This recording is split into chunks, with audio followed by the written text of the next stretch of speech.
A few moments later.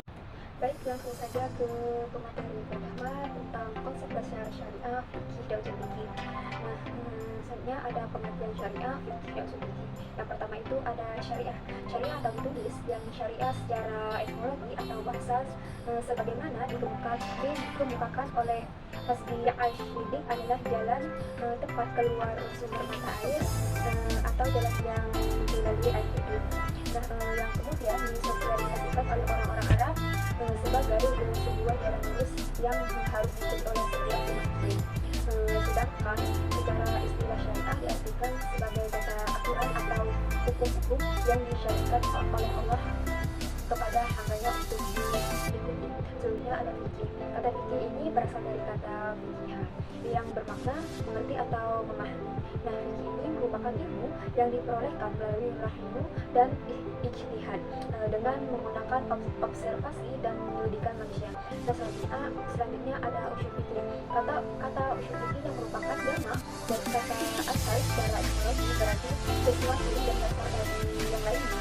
Dengan demikian dapat diartikan bahwa usul fikih itu adalah ilmu yang membawa kepada usaha yang merumuskan hukum dari dunia yang tertentu. Nah, selanjutnya ada tujuan syariah, yang pertama itu ada tujuan syariah. Yang pertama itu ada menjaga agama, menjaga jiwa, menjaga akal, menjaga keturunan dan juga harta. Nah, selanjutnya ada tujuan fikih. Tujuan fikih ini untuk memahami hukum-hukum syariat Islam yang berkaitan dengan perbuatan manusia dalam kehidupan sehari-hari. Nah, baik dalam aspek ibadah seperti salat, puasa, zakat maupun muamalah seperti jual beli, pernikahan dan lain-lain. Adapun ada macam-macam tujuan. Yang pertama itu ada ibadah, yang kedua itu ada muamalah, yang ketiga itu ada munakahat, yang terakhir itu ada jinayah. Nah, selanjutnya ada usul fikih.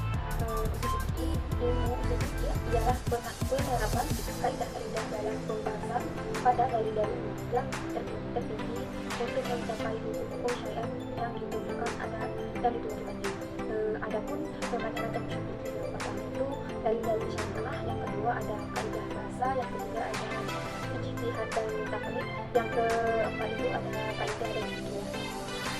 Selanjutnya materi hubungan dan perbedaan syariah, fikih dan fikih. Itu ada hubungan antara syariah, fikih dan fikih erat, karena ketiganya merupakan bagian dari sistem hukum Islam yang saling mendukung satu sama lain. Kata syariah mempunyai hukum yang khususnya dan mengandung nilai-nilai keilmuan, sedangkan fikih merupakan ilmu syariah. Nah, kedua itu ada perbedaan. Syariah adalah hukum atau jalan hidup yang ditetapkan oleh Allah dan Nabi yang mencakup semua aspek kehidupan umat Islam, termasuk akidah, ibadah, pemilihan dan akhlak. Dari uraian yang cukup panjang tentang pembahasan fikih dan fikih pada sebuah Hasan sebagai telah dijelaskan, maka dapat diketahui secara jelas bahwa usul fikih adalah ilmu yang memiliki ciri khas yang membedakan dengan fikih. Baik, itu saja materi yang pertama. Nah, selanjutnya materi yang kedua tentang sejarah perkembangan fikih dan mazhab fikih. Yang pertama itu ada sejarah perkembangan fikih dan mazhab fikih pada masa Rasulullah SAW. Yang pertama itu ada sejarah munculnya mazhab fikih, dan yang kedua itu ada sejarah perkembangan fikih pada masa Rasulullah. Selanjutnya yang kedua sejarah perkembangan fikih dan mazhab fikih pada masa sahabat. Menjadi fondasi penting dalam perkembangan hukum Islam setelah Rasulullah wafat. Para sahabat menjadi rujukan utama dalam menyelesaikan persoalan hukum, terutama di tengah perluasan wilayah Islam dalam berbagai masalah baru. Yang pertama itu ada sumber hukum. Nah, para sahabat mengacu pada Al-Quran, sunnah Rasul, ijtihad atau qiyas, istihas, maslahah mursalah, dan ijtima sahabat untuk menetapkan hukum. Dan yang kedua itu ada peran sahabat besar. Beberapa sahabat seperti Abu Bakar, Umar, Ali, Abdullah bin Mas'ud dan Zaid bin Tasbit memberikan kontribusi besar, terutama melalui fatwa dan ijtihad di berbagai bidang hukum. Dan yang ketiga itu ada mazhab awal.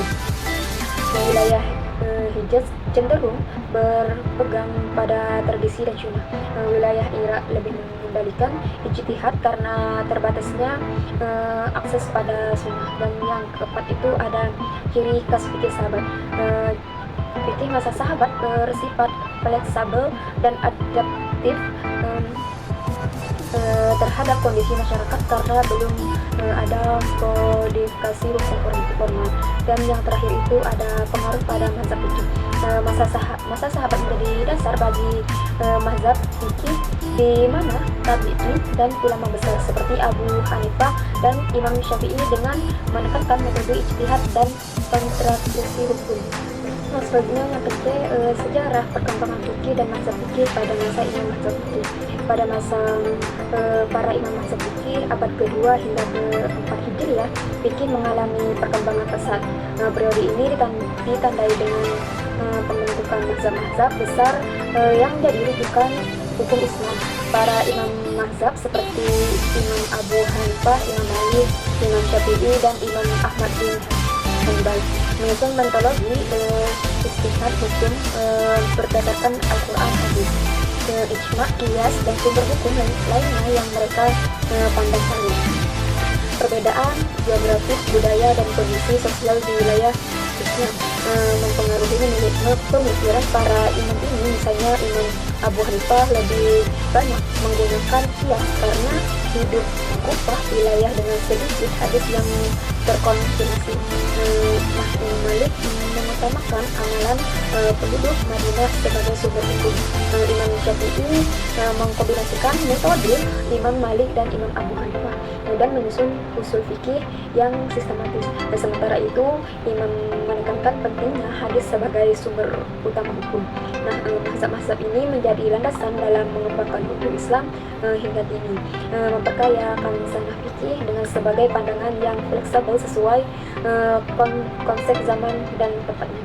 Baik, itu saja materi yang kedua. Nah, selanjutnya yang ketiga ada materi taharah. Yang pertama itu ada pengertian taharah dan dalil taharah. Yang pertama itu ada taharah menurut bahasa artinya bersih, sedangkan menurut istilah syariat tarihah adalah bersih dari hadas dan najis. Selain itu, taharah dapat juga diartikan mengerjakan pekerjaan yang membolehkan salat, melakukan wudu, mandi, tayamum, dan menggunakan hadis. Ada dua taharah. Itu ada taharah dan yang kedua itu ada taharah indrani. Selanjutnya yang kedua ada dalil taharah. Taharah berasal dari kata serapan bahasa Arab taharah yang memiliki arti suci atau bersih. Sementara secara bahasa taharah memiliki pengertian dari waktu yang berarti bersih atau suci. Taharah dapat sebagai tindakan mencuci pakaian hingga tempat ibadah dan dari najis dan memenuhi syarat dan sah yang lengkap terhadap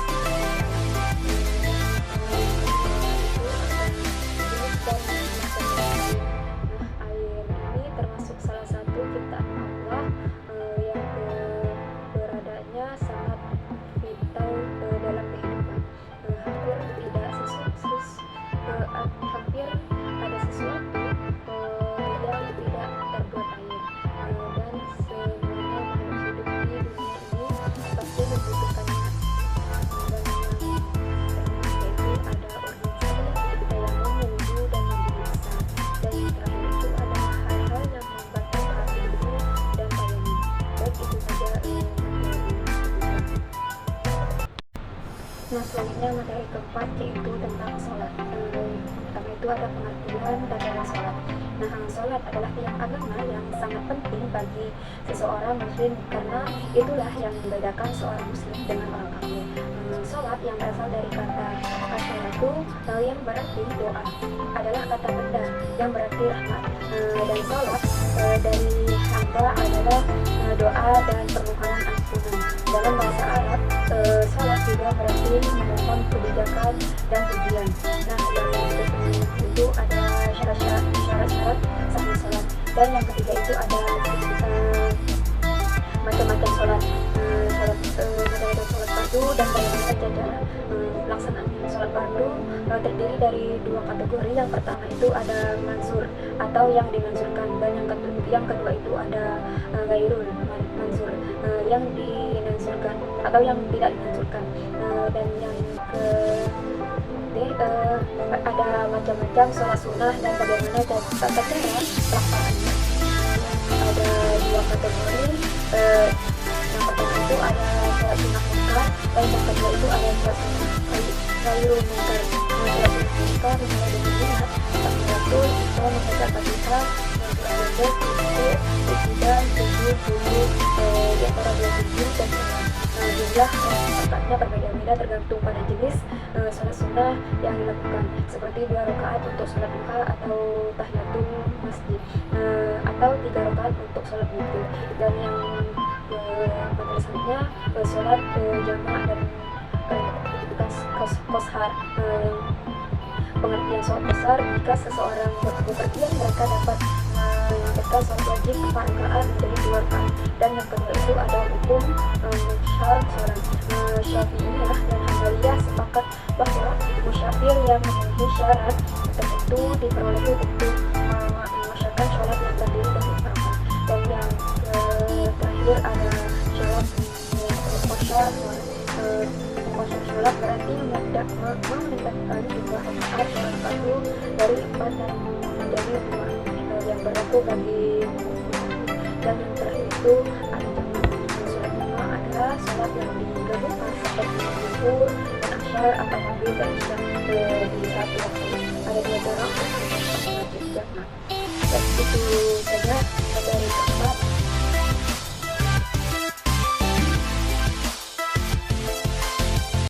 Selanjutnya materi kelima yaitu perawatan jenazah.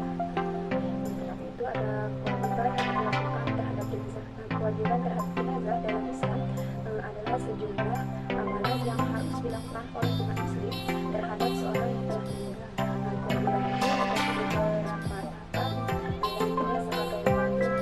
Kewajiban ini memiliki beberapa tahapan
materi ke-6 yaitu puasa.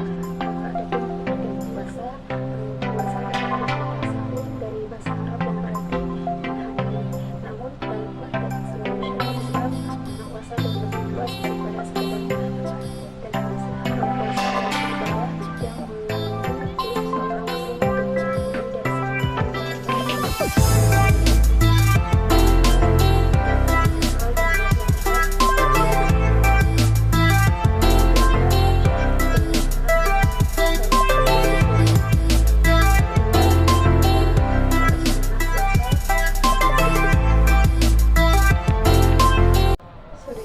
materi yang terakhir yaitu zakat.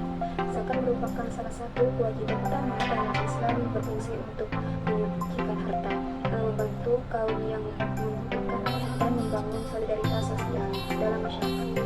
Zakat memainkan peran penting dalam perekonomian Islam karena